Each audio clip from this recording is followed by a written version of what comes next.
प्रश्न क्रमांक 3। अध्यक्ष महोदय, छापल्याप्रमाणे.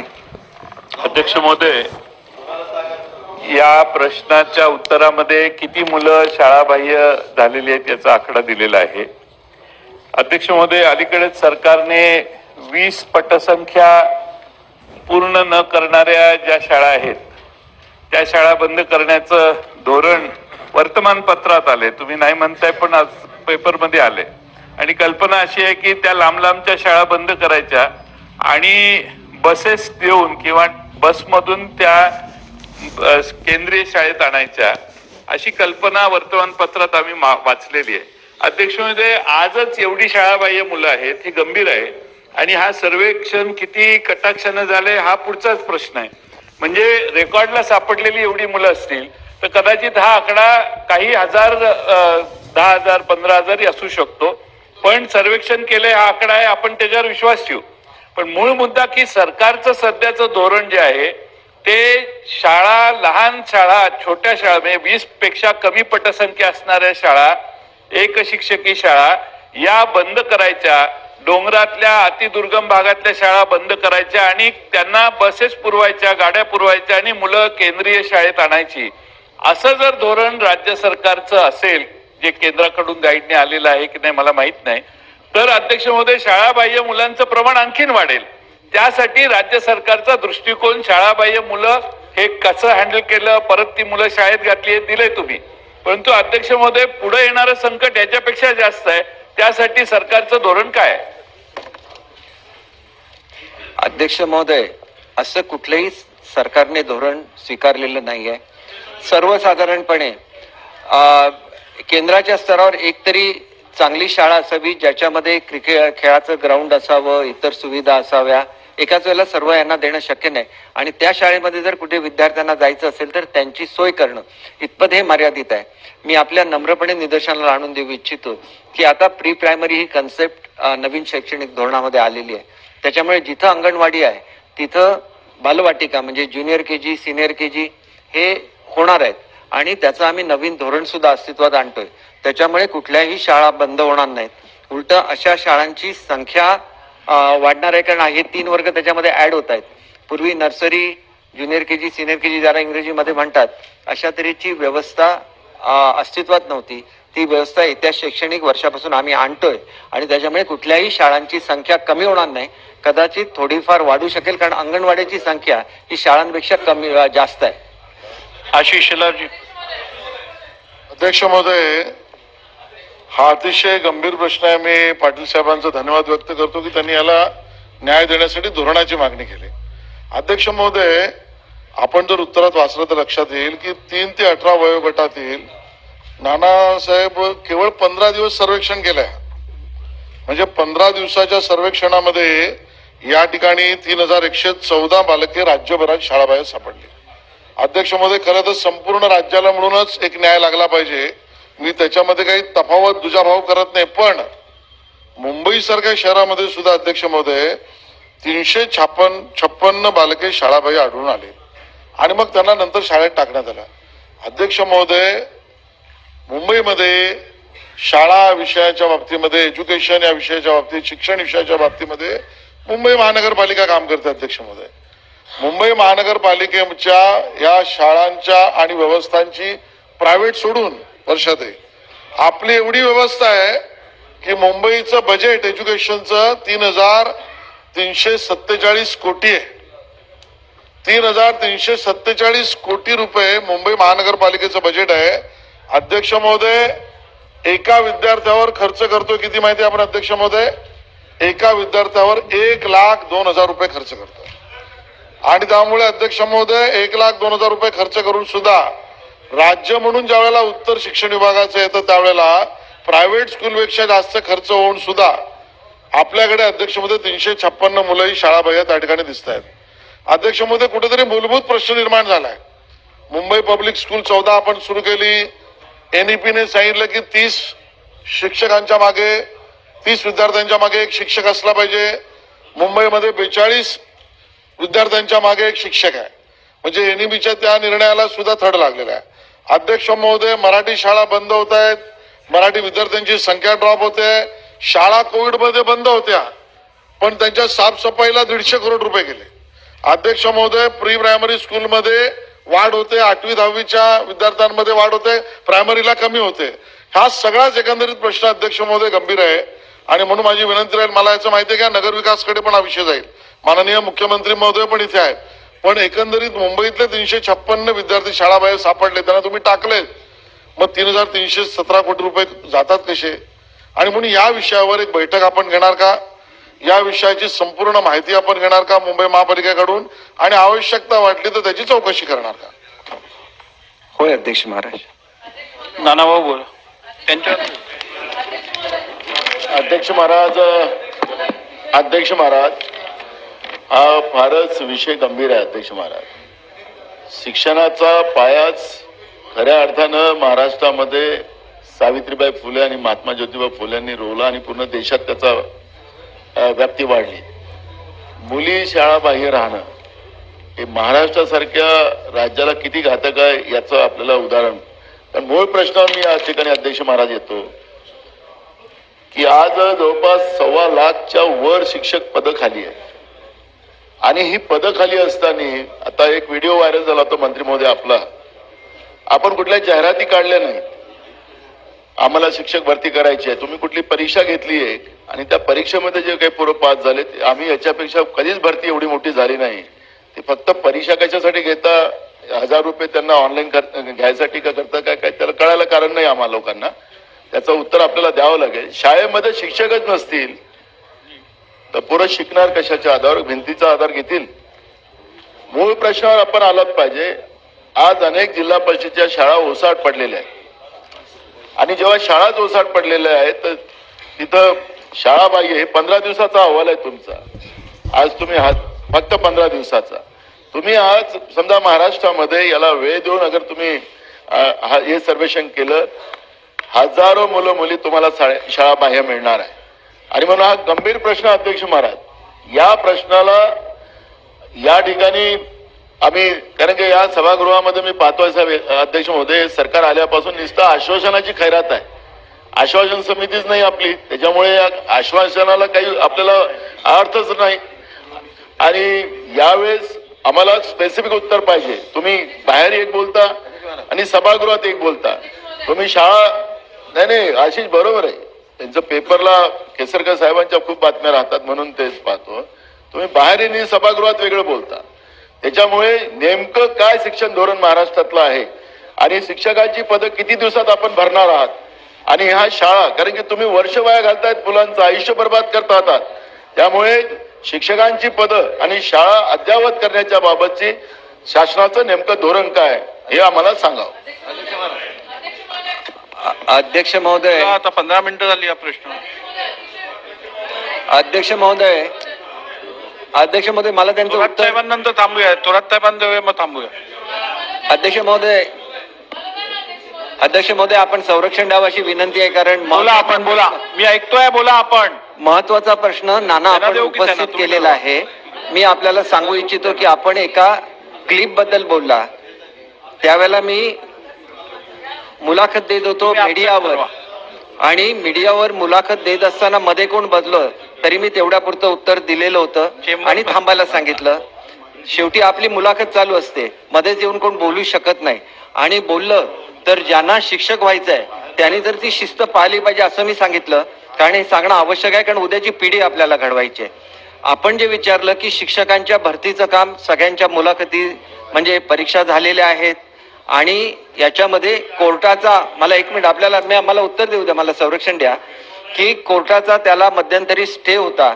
ते स्टे उठल्यानंतर आम्ही ताबडतोब ही भरती प्रक्रिया सुरू केली आणि त्याच्यानंतर जी रोस्टर चेक करायची होती त्याच्यामध्ये असं आढळून आलं की कुठलाही जर ट्रान्सफर झाली तर त्याला ओपन मध्ये टाकलं जातं आणि त्याच्यामुळे पुन्हा एकदा सगळी रोस्टर चेक करून घेतली.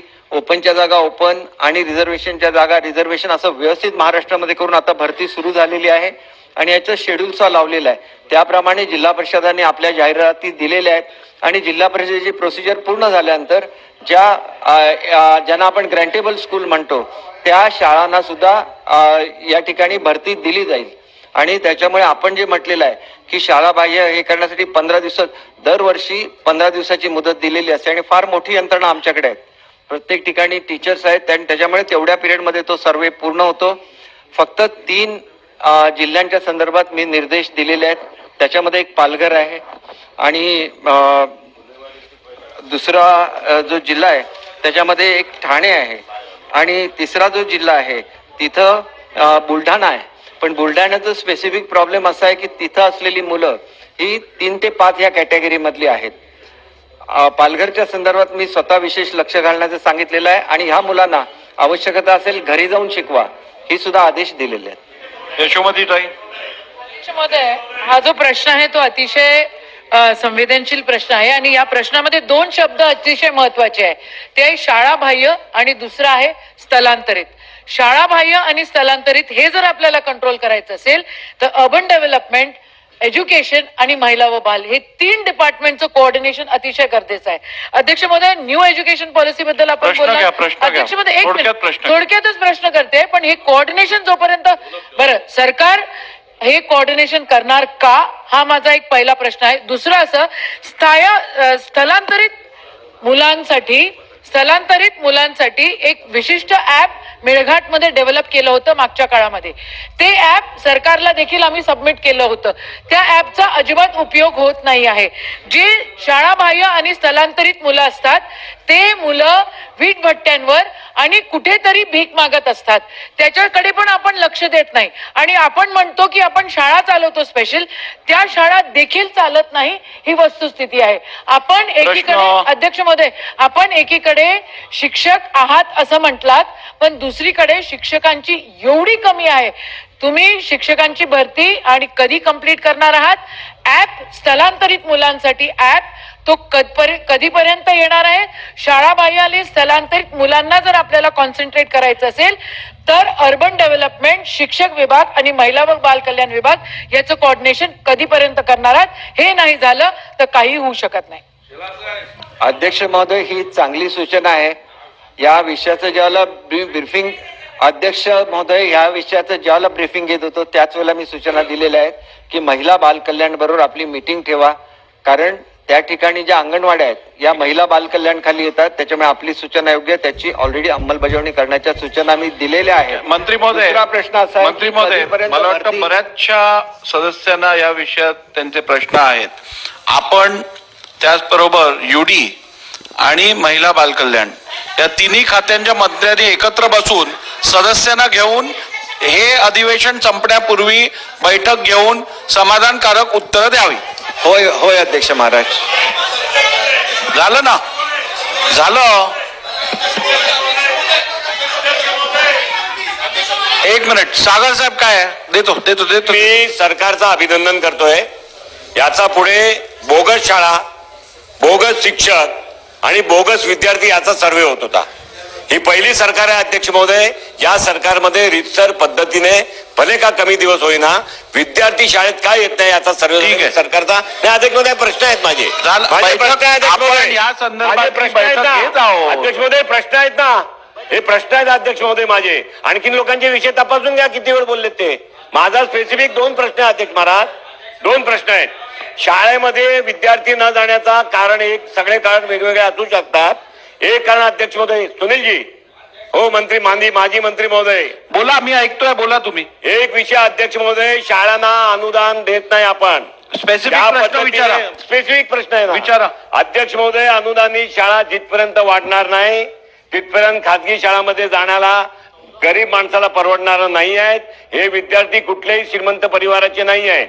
आपण अनुदानाच्या शाळेच्या संदर्भामध्ये जो निर्णय अध्यक्ष महोदय मी उदाहरण म्हणून सांगतोय, वानगी दाखल या नागपूर शहराची बिशप कॉटन शाळा माझा जन्माच्या 100 वर्ष अगोदर झाली. प्रश्न आहे ना, ते माझा जन्माचा 100 वर्ष अगोदर. आता तुमच्या प्रश्नावरती चिन्ह कुठे टाकायचं हेच मला समजत नाही. अध्यक्ष महोदय ना, मी बसतो, मी खाली. नाही अध्यक्ष महोदय, मी बसतो.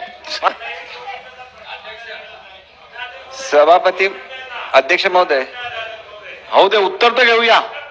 बोला. अध्यक्ष महोदय, शेजारच्या राज्यामध्ये आताचे माननीय पंतप्रधान तत्कालीन मुख्यमंत्री असताना शाळा चलो अभियान चालवायचे. ते मंत्री जायचे, आमदार जायचे, नगरसेवक जायचे, खासदार जायचे, शैक्षणिक आणि बाकीचे अधिकारी, कलेक्टर जायचे. हे शाळा सुरू करण्याच्या अगोदर 1 महिना अगोदर शाळा चालू अभियान करत होते. त्यामुळे सर्वात जास्त कमी विद्यार्थी शाळेत जाणारं कुठलं राज्य असेल तो आपला शेजारचा राज्य आहे. आणि म्हणून अध्यक्ष महोदय, आपण या राज्यामध्ये आपण क्रांतिकारी इनोव्हेटिव्ह विचाराचे मंत्री आहात. शाळा चलो अभियान आपण या शैक्षणिक वर्षाचा अगोदर प्लॅन करून सर्व अधिकारी, सर्व जनप्रतिनिधीला घेऊन सुरू करणार का, असे 2 प्रश्न अध्यक्ष महोदय. अध्यक्ष महोदय, असे अभियान चालू करण्यात येईल. आणि दुसरं, बिशप कॉटनच्या संदर्भात चौकशी करण्याचे आदेश मी ऑलरेडी मी बैठक घ्या म्हणून सांगितलंय. शेवटचा प्रश्न अध्यक्ष महोदय, साहेब बोला. शेवटचा प्रश्न हा अत्यंत महत्वाचा प्रश्न आहे. आणि युपीएच्या कालखंडामध्ये आपण शिक्षण हक्क कायदा देण्यात आला, राज्यघटनेमध्ये बदल करून हक्क दिला, त्या बालकाला दिला. त्या 6 वर्षाचं होणारं बालक शाळेत आलं पाहिजे, शाळेत शिकलं पाहिजे, शाळेत टिकलं पाहिजे, असं त्याचं सूत्र आहे. अध्यक्ष महोदय, सन्माननीय सदस्य सागरजी असं म्हटले की हा नवीन आमच्या सरकारनं सुरू केलं, असं नाहीये. हे चाललेलं आहे, परंतु आता जी आकडेवारी आली हे माहितीच नाही त्यांना. अध्यक्ष महोदय, ही जी आकडेवारी 3000 मुलं फक्त शाळा बाह्य, आपल्याला खरं वाटतं का? अध्यक्ष महोदय, आपण सांगा की 3000च मुलं या राज्याचे, फक्त 3000 मुलं शाळेच्या बाहेर आहेत. हा आकडा योग्य आहे का? अध्यक्ष, मेळघाट जरी यांनी तपासला फक्त तरी हजारांना मुलं निघतील, आदिवासी भागात निघतील. निम्या ठिकाणी अनेक पाडे आहेत, वाड्या आहेत, डोंगरामध्ये घरं आहेत. आपण त्या जरी कुठेही मुलगा असला एखादा एक बालक, त्याच्या शिक्षणाची व्यवस्था करण्याची जबाबदारी ही सरकारची. आता एका बालकाकरता जबाबदारी आहे. अध्यक्ष महोदय, हे 3000 बालक फक्त शाळा बाह्य म्हणणं हे अत्यंत चुकीचं. याचा अर्थ सर्वेक्षण योग्य झालेलं नाही. हे सर्वेक्षण पुन्हा एकदा आपण सर्व करणार आहात का? अध्यक्ष महोदय, दरवर्षी सर्वेक्षण होतं. आणि जो मुद्दा सागर साहेबांनी उपस्थित केलेला अतिशय महत्वाचा आहे. आपण म्हणता की शिक्षणाच्या संदर्भात शाळांना मदत केली पाहिजे. आम्ही जवळजवळ 1100 कोटी रुपयाची यंदा तरतूद केली आणि 60,000 शिक्षकांना आम्ही मेन स्ट्रीम मध्ये आणलं. ही वस्तुस्थिती आहे. हे सर्व लोक वंचित होती. त्यानंतर 30,000ची भरती, पहिल्यांदाच एवढ्या मोठ्या प्रमाणात शिक्षकांची भरती सुरू झालेली आहे. आणि ही 50,000 पर्यंत आम्ही म्हटलेलं आहे. जर आमचं आधार कार्ड लिंकिंग झाल्यानंतर आम्हाला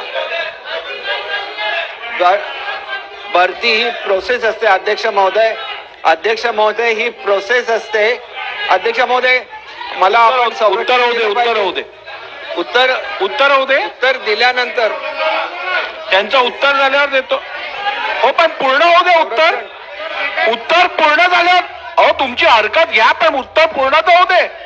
उत्तर पूर्ण करा. अध्यक्ष महोदय, उत्तर पूर्ण झाल्यावर तुम्ही हरकत घ्या.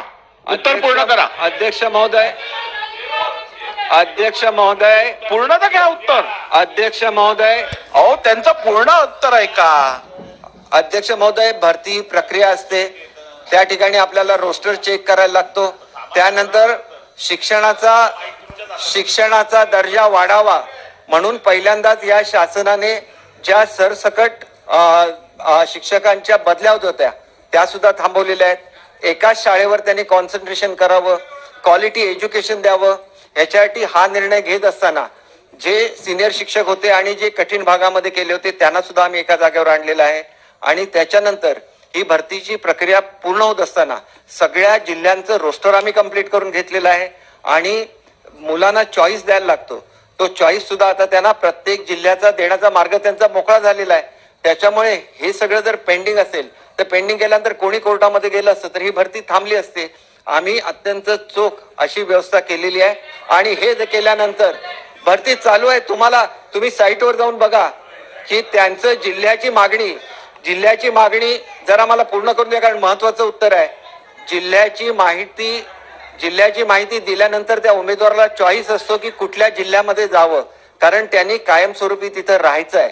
आणि त्याच्यामुळे प्रत्येक जिल्ह्याची त्या ठिकाणी रोस्टर पूर्ण झाल्यानंतर त्या ठिकाणची साईट ओपन करण्यात येते. त्या विद्यार्थ्याला चॉईस देण्यात येतो की तुला कुठल्या जिल्ह्यामध्ये जायचं आहे. आणि ती प्रक्रिया त्यांनी प्रत्येकाने मागणी केलेली आहे. तुम्ही साईटवर जाऊन बघा. आम्ही त्यांना जो वेळ दिलेला आहे त्या वेळामध्ये, कारण रोस्टर तर पूर्ण झाला पाहिजे, तो काही शिक्षण खात्याकडे नसतं. समाज कल्याणने हा रोस्टर चेक करायचा असतो. चेक केल्यानंतर त्यांना ती संधी दिलेली आहे, त्यांनी चॉईस करून त्या त्या जिल्ह्यामध्ये ते जातील. परंतु याच्या पुढच्या काळामध्ये त्यांना त्याच जिल्ह्यामध्ये राहायला लागेल, नाहीतर बदलीच्या मागे शिक्षक असतात. हे आम्ही बंद केलेलं आहे, हा नवीन निर्णय. विरोधी पक्ष नेते अध्यक्ष महोदय, त्यांची हरकत काय ऐकूया ना. सन्माननीय मंत्री महोदय, चुकीचं रेकॉर्ड म्हणून मी हरकत घेतली होती. त्यांच्या उत्तराला माझी हरकत होती. तुम्ही मला त्यावेळेस थांबवायला पाहिजे होतं. सगळं रेकॉर्डवर आल्यावर त्याला हरकत करत परत उपस्थित करायची. ते म्हणतायत की पहिल्यांदा त्यांनी शब्द वापरला होता, राज्यात नोकर भरती शिक्षकांची झाली, केली गेली, सुरू झाली. नाही, तुम्ही म्हणाला तुम्ही रेकॉर्डवर तपासून पहा. त्यावेळेसच मी आक्षेप घेतला. तुम्ही केली म्हटलं. तुम्हाला एका शिक्षक विद्यार्थिनीने तुम्हालाच प्रश्न विचारला होता, तुम्ही का करत नाही, त्याचं चिडून तुम्ही उत्तर दिला. ते सगळं महाराष्ट्राच्या पुढे. अध्यक्ष महोदय, मंत्री महोदयांनी सांगितलं की साईडवर तुम्ही जा. तुमची साईडच बंद आहे, जरा शोधून या बाहेर जाऊन. आणि किती पोरं त्यामुळे वैतागली आहेत. तुम्ही खूप गोष्टी, म्हणजे एकीकडे महाराष्ट्रामध्ये इतक्या मोठ्या शाळांमध्ये शिक्षकांची काल आम्ही माहिती घेतली. चंद्रपूर जिल्ह्यातील काल बदल्या होत्या त्या संदर्भात. एका जिवती तालुक्यामध्ये शिक्षकच नाही, दुर्गम तालुका आहे, अवघड तालुका आहे, आदिवासी तालुका आहे, शिक्षकच नाहीत. आणि त्यांनी त्या बदल्या केल्या. तिथल्या शिक्षक यायला तयार नाहीत, कोर्टात गेले. आणि हे सगळं असताना तुम्ही 75 हजार जागा भरणार होता. तुम्ही शिक्षकांच्या आता 1,20,000 जागा रिक्त आहेत. तुम्ही म्हणताय भरतीच्या नावाखाली जिल्हा वाईज बिंदू नामावली तयार करायची आहे. हे 2-2.5 वर्ष झाले ना ह्या सगळ्या प्रक्रियेमध्ये. पुन्हा किती दिवस घालवणार आहात? तुम्ही स्पेसिफिक सांगितलं पाहिजे की ह्या इतक्या दिवसामध्ये आम्ही कालावधीत पूर्ण करू. तुमची साईडच ह्या होते आहे, साईडच नाही ओपन होत. हे विद्यार्थी वैतागले. उत्तर घेऊया. सभापती महोदय, आता पुढे जायचं. सभापती महोदय, 2 महिन्याच्या आत सर्व प्रक्रिया पूर्ण होणार आहे. त्यांनी चॉईस द्यायचं आहे आणि त्या चॉईस प्रमाणे त्या त्या शिक्षकांना त्या त्या जिल्ह्यामध्ये संधी दिली जाणार. प्रश्न क्रमांक 4. प्रश्न क्रमांक 4